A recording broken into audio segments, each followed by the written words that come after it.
You're lying in bed at 2 a.m., mind spinning through every possible thing that could go wrong tomorrow, next week, next year.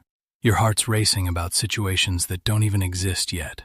But 2,000 years ago, a slave who couldn't control anything about his life discovered the one thing that stops this mental torture cold. Welcome to the modern sages. Ancient wisdom, modern application. Today, the counterintuitive ancient secret that defeats modern anxiety. Why science proves it works, and your 2-minute practice to reclaim your peace tonight. The year is 90 AD in Nicopolis, Greece. A man sits teaching under an olive tree, his students gathered in a semicircle around him. His name is Epictetus, and he should be the most anxious person alive. Born into slavery, his leg was broken by a cruel master and never healed properly. He owns nothing, controls nothing about his external circumstances.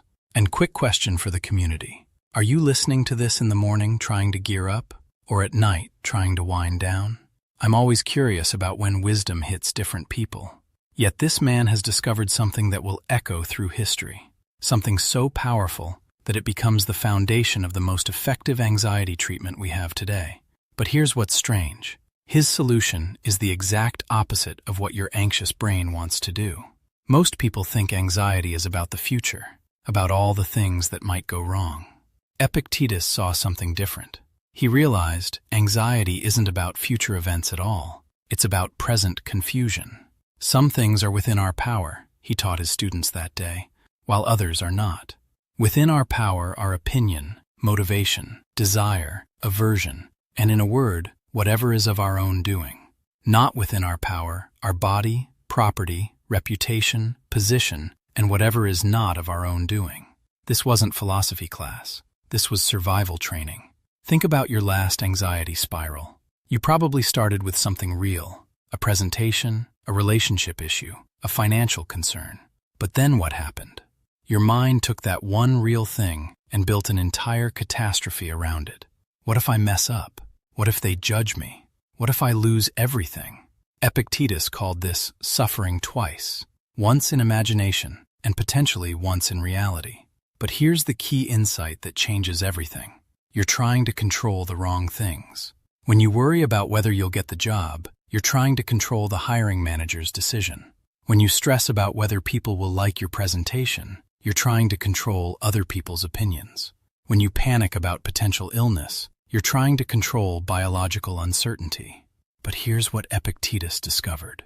The harder you try to control these external outcomes, the more anxious you become. Because deep down, you know you can't actually control them. The radical shift is this. Stop trying to control outcomes. Start controlling your inputs. Fast forward 80 years. Marcus Aurelius, the most powerful man in the world, sits in his tent on the Germanic frontier. He's the Roman emperor. He commands legions, controls vast wealth, rules an empire. Yet his personal journal, which we now call meditations, reads like the diary of someone coaching himself through anxiety. How much trouble he avoids who does not look to see what his neighbor says or does, he writes, but only to what he does himself. Even the emperor of Rome had to remind himself, focus on what's up to you. But let me tell you about the most counterintuitive part. While modern anxiety advice tells you to think positive and visualize success, the Stoics did something that sounds completely backwards. They practiced premeditatio malorum, deliberately imagining things going wrong. Sounds like a recipe for more anxiety, right? But here's why it works. When you spend all your energy trying to avoid negative thoughts, you give those thoughts tremendous power. The Stoics said, go ahead, imagine the worst-case scenario. Then ask yourself, if this happened, what parts could I still control? Seneca, writing from his villa outside Rome, put it perfectly. What is grief but an opinion? Set aside the opinion, and the grief is gone. He wasn't talking about suppressing emotions. He was talking about examining which aspects of a situation actually deserve your mental energy. Your presentation might go badly. That's not up to you. But your preparation, your effort, your response to questions, that's entirely up to you. The relationship might end, not your choice if the other person leaves, but your honesty, your kindness, your growth from the experience, completely in your control.